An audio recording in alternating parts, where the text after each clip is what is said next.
Shalom, jumpa lagi dengan saya Yeni Indra di Seruput Kopi Firman Tuhan dengan renungan yang berjudul Saat Mujizat Hilang, Anda lari kemana? Seorang perempuan Sunem yang dicatat di dalam 2 Raja-Raja 4 yang selalu terasa dekat di hati saya. Alkitab menyebutnya perempuan Sunem. Ia dikenal sebagai wanita terpandang. Bahkan dalam terjemahan lain disebut kaya. Tetapi yang membuatnya istimewa bukanlah apa yang ia miliki, melainkan bagaimana ia hidup. Ketika ia melihat Elisa sering lewat, ia tidak hanya bersikap ramah, ia mengajak dengan sengaja, ia memperhatikan, ia memikirkan. Lalu ia berkata kepada suaminya, "Mari kita buatkan kamar kecil di atas untuknya." Ia tidak sekedar menyediakan tempat tidur. Ia menyiapkan tempat tidur, ia menyiapkan meja, kursi, dan pelita. Ia memberi dengan detail, dengan penuh hormat. Ia memahami kebutuhan, bukan sekedar melakukan kewajiban. Ia tidak memberi dengan setengah hati. Menariknya, ia tidak memberi sesuatu untuk mendapatkan sesuatu. Ketika Elisa ingin membalas, ia berkata, ia hidup dengan tenteram di tengah bangsanya, tanpa ada tuntutan, tidak ada harapan tersembunyi, tidak ada agenda terselubung. Namun justru dari situ muncul hal yang tidak pernah ia minta. Ia tidak memiliki anak. Suaminya sudah tua. Waktu seolah telah lewat. Tetapi setahun kemudian ia menggendong seorang anak laki-laki. Tuhan tidak membutuhkan keadaan yang ideal untuk bergerak. Karena Elisa tahu dia tidak memiliki anak, maka Elisa berkata, tahun depan kamu akan memiliki anak. Dan betul itulah yang terjadi.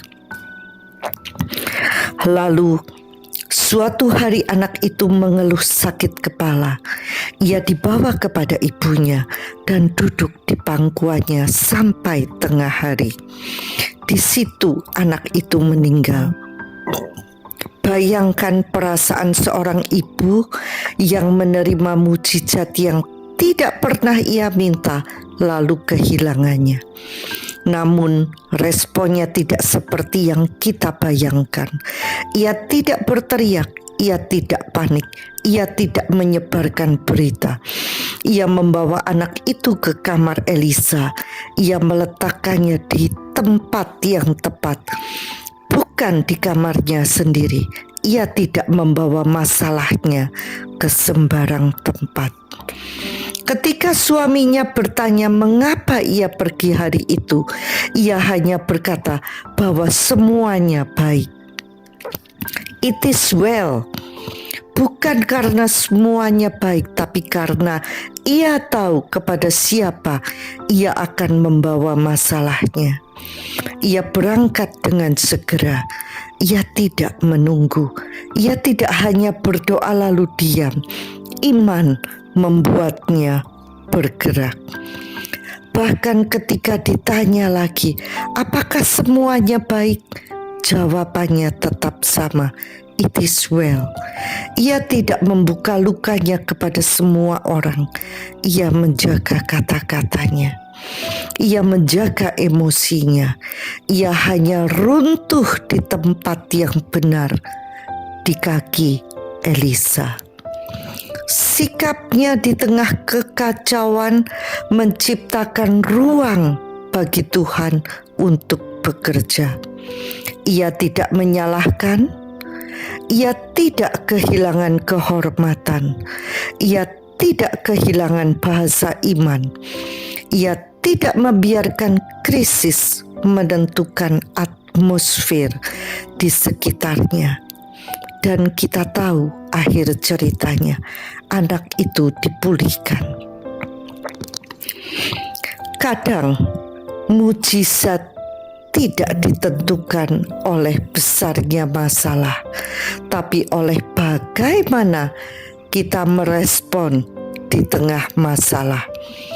Menjaga kata-kata, menjaga emosi, dan bijak memilih di mana kita menaruh beban. Mengatakan semua baik bukan berarti menolak kenyataan. Itu adalah disiplin hati. Itu adalah pengakuan bahwa Tuhan masih terlibat. Dan jika Tuhan terlibat, ceritanya belum selesai dan terbukti memang demikian. One thing is certain, God's story never ends in ashes. Quote dari Elisabeth Elliot. Satu hal yang pasti, cerita Tuhan tidak pernah berakhir dengan abu atau alias kehancuran. Quote dari Elisabeth Elliot. Sampai jumpa di episode berikutnya bersama Yeni Indra di Seruput Kopi Firman Tuhan. Tuhan Yesus memberkati.